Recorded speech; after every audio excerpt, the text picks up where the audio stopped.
Juan Ringo, out of Temple, Texas. 3-star wide receiver, 6'3", 179 pounds, 94 acceleration, 93 speed. Deep threat build with elite athleticism. Ranked 688th nationally. Here's the scouting report. Most receivers with deep threat speed are looking for attention. Juan Ringo, he's looking for a role.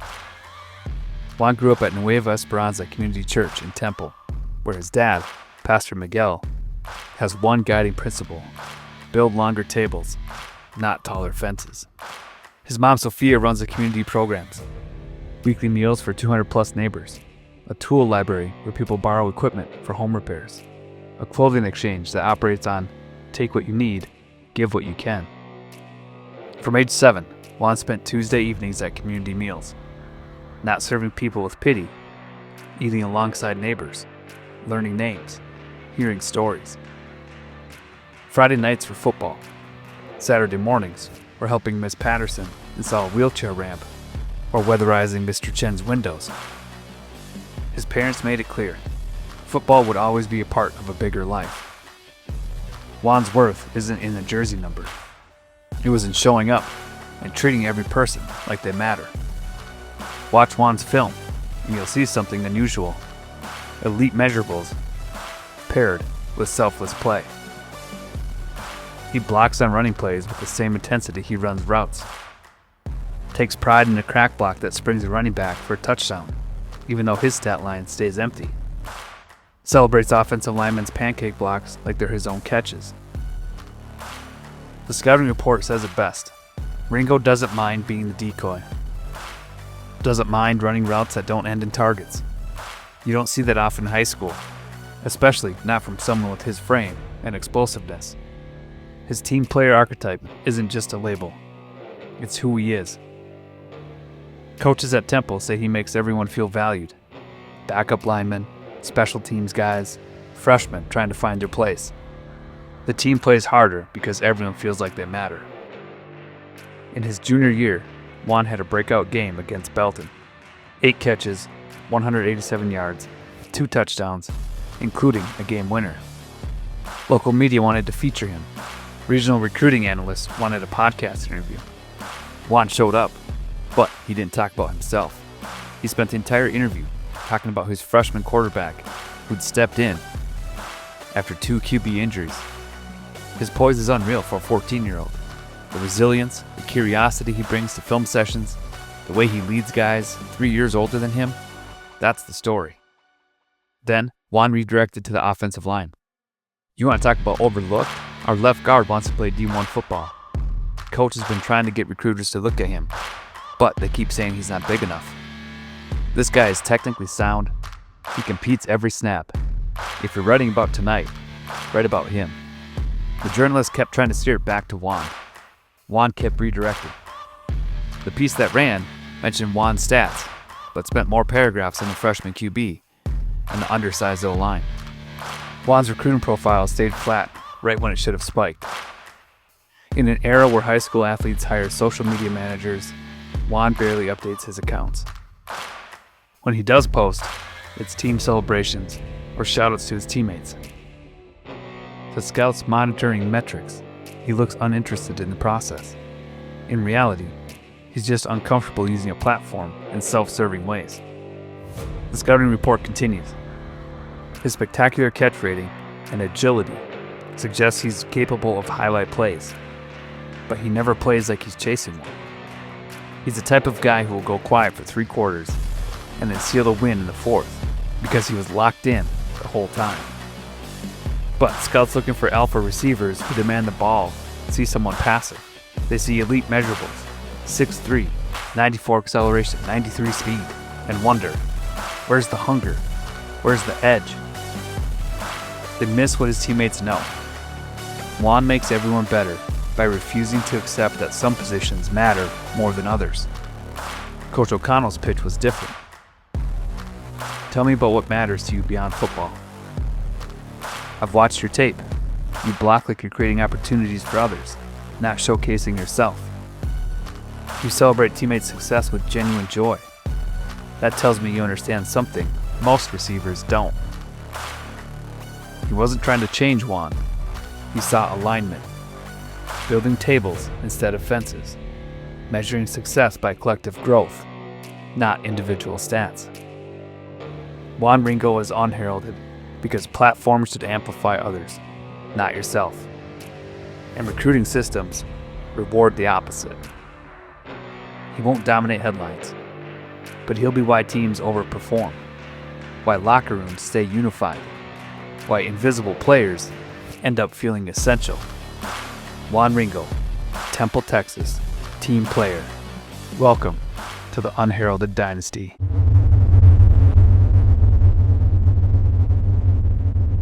Hey everyone, welcome back to the channel. We are set to take on Louisiana Tech in week 6, but before we advance, I want to upgrade PJ O'Connell here.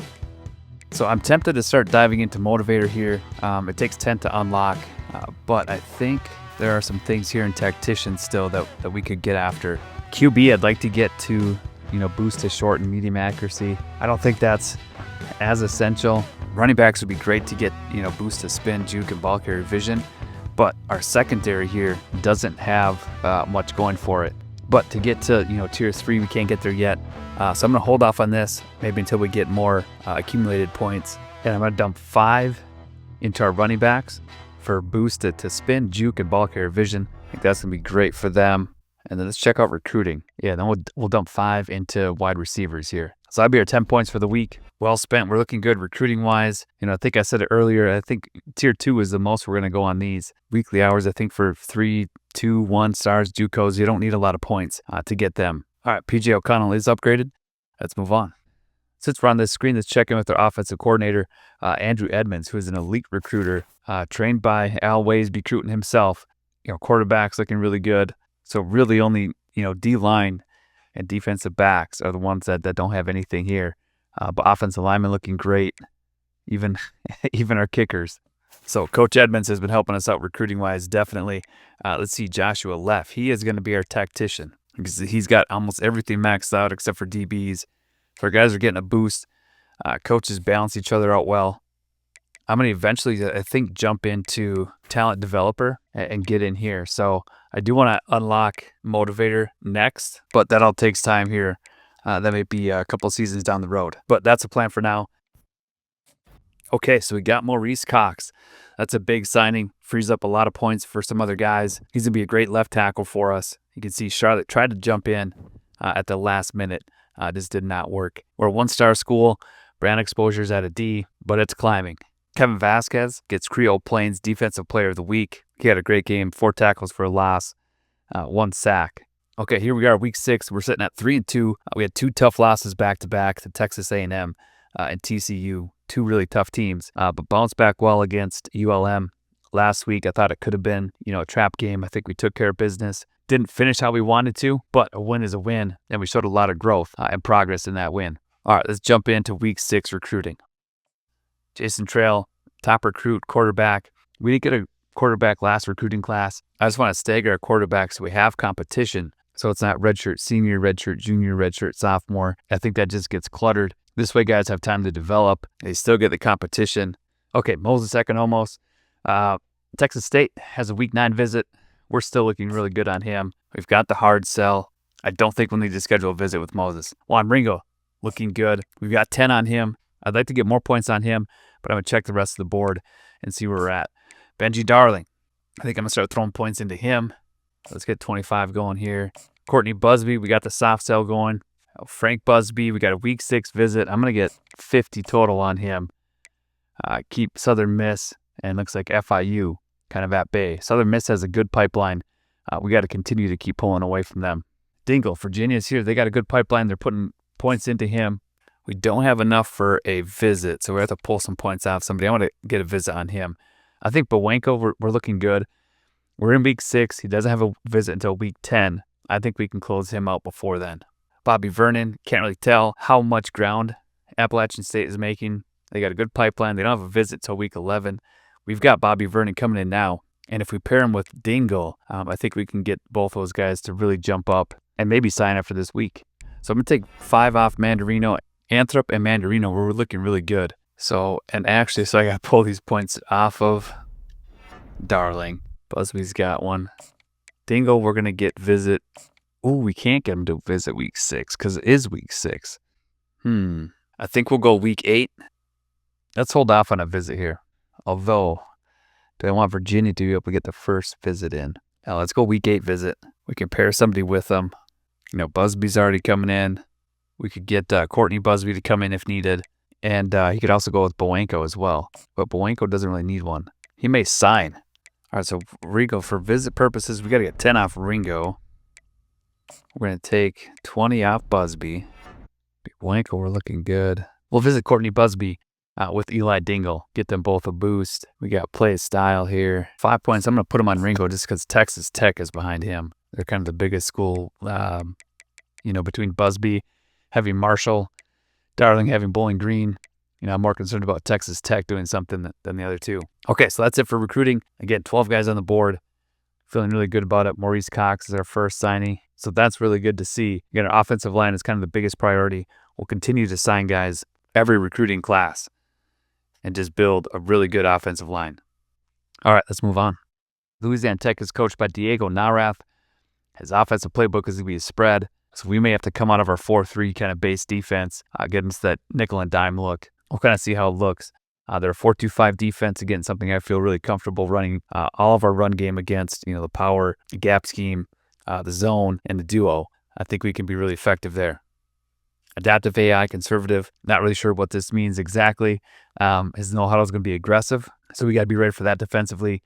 And then offensive aggressiveness is at 74, and then defensive aggressiveness is at 71. All right, so that's Diego. Let's jump into players. All right, at first glance, you can see 3 offensive linemen up top here as their top players, Malik, Vieira, and Fox. I'm guessing one of these right guards plays left guard. It's probably Malik is going to play left guard. They tend to send their best lineman to the left side. I'm guessing Vieira plays left tackle. But defensively, up the middle, solid. D tackle here in Taufa, Proctor in the middle. Then they got a receiving back in Klutz. Corn here, 2 other good running backs. Free safety, another D tackle. So on first glance, looking like a solid team. I think they're rated at 84 overall. It says right there. They're a 2-star program, 1-3 right now this season. So struggling a little bit, probably eager to kind of turn their ship around. So we got to be ready for what they're going to bring. And one thing you'll notice is that a lot of their top players are redshirt seniors, which means they're a developmental program, much like our program. All right, let's look at their depth chart, see if we can find any weak links. All right, at QB, we got Stephen Hickok, redshirt senior, playing at 78 overall. Got some good physical abilities over there. Platinum pull down, silver off platform and sleight of hand. 78 speed for Hickok. I don't think we'll have to worry about contain and spy, but if we have to, we can adjust. Running back, we saw Klutz, we saw Stryker and Dawkins. A really good stable of running backs here, all receiving backs. And again, they run that spread offense, so they fit right in with that. Fullback they're not going to use, but they got DeMoing, blocking fullback. Wide receivers, Deontay Land is their top one, 92 speed, 91 excel. That's enough to give our corners problems. The Imperio is a route runner, 82 speed. Spitzer is going to be a route runner, and a bunch of route runners. Again, fits the spread offense just fine. And then Deontay Lane is going to be able to stretch the field vertically. At tight end, they got Grossman, possession, 86 speed. That's pretty good. You'd like to see that, especially for a spread offense. Spillman's a blocking guy. His speed 71, 74. Not too concerned about him in the passing game. Left tackle, we saw Vieira. We assumed he'd be at left. Malik, we assumed would be at right. Malik, we assumed would be at left as well. At center, they got Iwuoma, playing at 76 overall only. 83 strength. He's a pass protector. Again, for that spread offense, that fits just fine. But I'm hoping Sisk can take advantage of this matchup, as well as Coppin. At right guard, we saw Fox already. He's a captain. How is Hearns not playing? 92 overall. Is he a left guard? He's a 92 right? Wow. That's crazy. Okay, so Fox gets to go there. It should be Hearns. Maybe we'll see him in. Who knows? And then Vaccaro at 84 at right tackle. Solid enough. I wouldn't call him a weakness. I think on the offense, the weakest is going to be Iwuoma. And then I think receiving-wise, I think we can match up with these guys. They are route runners, but I think our zone coverage can be solid enough. On defense, Deshaun Knox at 81, right end at 80, D tackle 88. We saw Taufa. Snodgrass is behind him. He looks solid as well. So our running game up the middle, we got Ali, Vallejo, and Colombo. Vallejo, Ali are 85, Colombo's 84. So these guys are playing at 88, 86. The 3 guys I mentioned are rated at 85 and 84. That's without their boost. So this should be a good matchup. These guys, again, 85 overall. Daniel Mayo playing at 85. Another right outside linebacker moving to left and getting a pretty big jump. He's 79 overall, but playing at 85.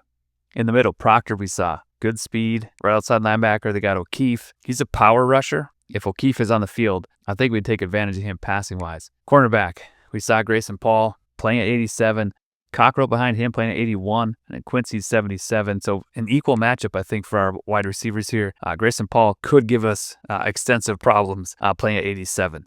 He's got silver blanket, silver jammer, and platinum house call. Cockrell's got platinum house call. Ramirez, if they go dime, has bronze house call. And speed-wise, he's top 2 man-to-man. They're going to be locked down. Could pose some real problems for us.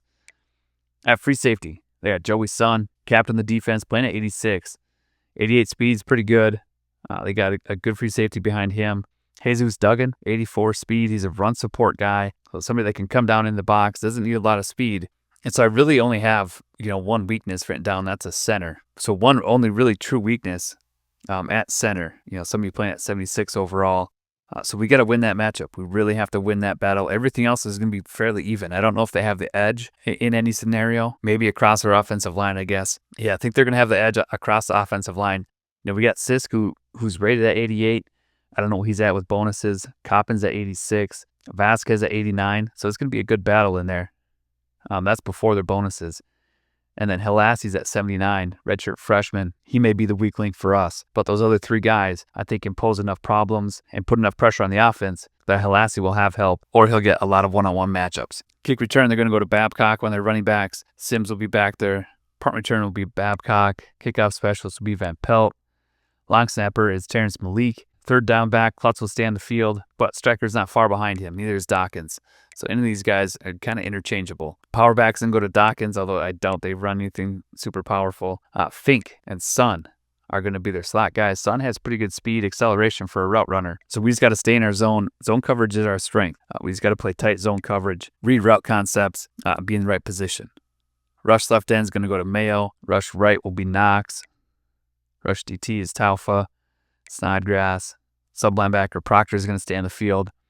And slot corner will be Ramirez. And then Carney's man-to-man as well. So it's going to be a good game. It's a good matchup. I think 2 evenly matched teams. I think our run game, we kind of have the edge against their 4-2-5 defense. So our game plan is going to be very similar to what it always is.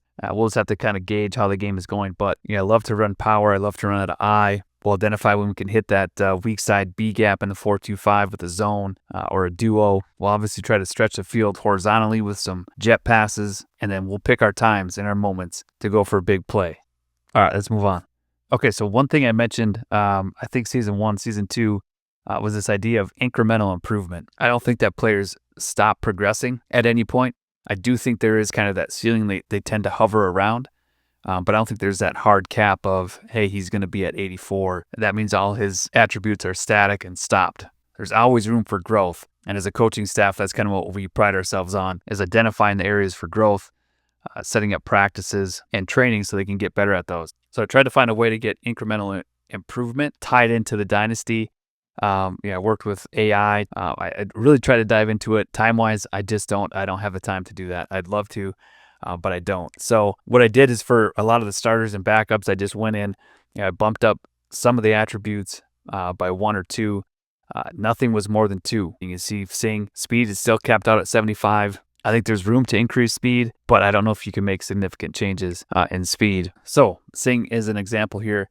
I couldn't tell you exactly what I bumped up, but he's at 84. I think he was at 84 before to start the season, but he's got a couple, like strength might have been bumped up, a couple of the other skills. Throw power I think can go up minimally. Accuracy I think can really be improved. Throw on the run, he was already at 99. Throw under pressure I think can be improved quite a bit. Breaking sack, maybe. So all these things, again, season by season, week by week, incrementally can improve. But is Sateki Singh going to go from 75 speed to 85? Probably not. Will he go from 75 to 78 by the time he leaves here? Maybe 80? Yeah. So that's my idea for incremental improvement. if I get a fullback in, a utility, but his blocking is capped and he can't get better than 60, I don't think that's legit. I think we'll continue to work on his ability to block based on how we set up practice in small-sided games in the practice. So he's reading defenders, reading angles. He's going to get better. So that's my justification. I hope that gives you permission to do it as well. So you see these guys kind of bumped up. Fleming, Toner. Again, it's not a lot. I don't think Toner went up overall. Vaughn, Tinker, Milburn, none of these guys. Redshirt guys didn't get anything. So again, I'd love to dive into this and work with AI to come up with a system that helps me just incrementally advance from week to week, or every 4 to 5 weeks. Like, hey, they went up 0.1 in their acceleration during this week. Added up over 4 weeks, they went up 1. So he gets 1 after 4 weeks of play. But again, time wise, don't have it. I think this is just as fun to jump in here and say, hey, Eric Colombo, we really wanted him to improve his pass blocking. It was at 82. 83, we set up practice and some small-sided games and some drills where he really got to work on just pass block. Maybe he struggled more with pass block power than finesse. So we set it up where he would deal with a lot of power rush moves. And not just, one power rush move continuously, but different formations by the defense, different blitzes. So he's still making decisions like he is in a game, rather than just one-on-one isolated moves. So the adjustments are going to stick from practice to week to week, and he's going to improve. All right, so I'm spending more time on this incremental improvement than I thought I would. Probably should make a video, but you get the gist. A lot of these guys got bumped. Some of them got they were close on a physical skill, and so I bumped them up so they would meet that threshold. Some of them used it, some of them didn't, but that's where we're at with our roster. After 5 weeks, I figured, hey, let's jump into incremental improvement. We'll probably do the same after week 10 and leave it at that. But Apple, Gee, I think it bumped up their awareness coming from JUCO. I think they picked up the concepts faster, and so their awareness rose. Free safety Hernandez, same deal, JUCO guy. Awareness got bumped up. And so that's it. That's incremental improvement. That's how I manage my rosters. And again, just trying to get some more agency in how I want to develop my team, which I think replicates what you do as a coach. I get not everybody can be 99 at everything, but they can always get better. Okay, that's it. That's incremental improvement. I hope you implement it in your dynasties and your gameplay. Maybe you already do. All right, end of that. Let's move on. Okay, quick look at top 25. TCU is still up there. Had a bye last week. Oregon's looking solid. North Carolina's up there. Stanford. Syracuse having a good season. 82 overall. Wisconsin's put together a good run. Oklahoma State at 81. Ohio State coming in at 8. Penn State at 9. And UCLA at 10. So top 10 looks solid. A couple of surprising teams up there. Jacksonville State working its way up to 17. Kentucky drops after losing to South Carolina. East Carolina jumps in. They're at 4-0. 75 overall. SMU drops after losing to Kansas State. And then Florida State and Maryland jump in as well. And that's your top 25. Conference standings in the Creole Plains Conference. LSU still up there. Texas A&M, Houston, Texas Tech. There's us. Texas State right behind us. And then we're getting some teams that are not at 500, but solid teams. Memphis is good. Again, Louisiana Tech at 84. Tulane's at 84. Raging Cajuns, Red Wolves. So it's a tough conference here. Arkansas State has 5 losses. They're all in conference. Same with Louisiana, Monroe. So it's a tough conference in here. These top teams are good. LSU's at 11. Texas A&M not ranked yet, but I'm sure they'll get there. Houston, Texas Tech, solid. I'm hoping Texas A&M, LSU slip up, gives us a chance to get into the conference championship, but right now it's not looking good. Texas Tech and Houston are also vying for that. So we got to continue to win, continue to put together solid games, and hopefully we can climb up into that conference championship. But it's not going to be easy. All right, let's move on. All right, last thing we're checking, Heisman watch, Tyrone LaRue is leading. Jimmy Yerby gets up there. Quarterback out of Texas State. Did not see that coming. Alex Darnold, Jaquez Ingold, and David Everett. Cool to see Jimmy Yerby up here, though, leading Texas State. I think they're at, 4-1? Kind of puts our conference on the map. Hopefully he stays up here and continues to play well. All right, that's going to do it for this episode. Our recruiting board is looking solid. I think we get all 12 of those guys. And again, we may add a few more as the season goes, depending on how the roster shakes out and what I feel like we need. So we may add, 1, 2, 3, maybe I get another 35-man recruiting class. That's not out of the question, but we're looking good recruiting-wise. And we scouted Louisiana Tech. It's going to be a really close game. I think we're pretty equally matched, and our guys have been training hard, putting in a lot of work, both in the gym, working with the sports psychologist, working on the mental toughness, the attitude, the preparation. It's all coming together. So make sure you tune into the next one where we take on Louisiana Tech. And until then, keep gaming keep growing, and keep celebrating those obscure victories. Game on.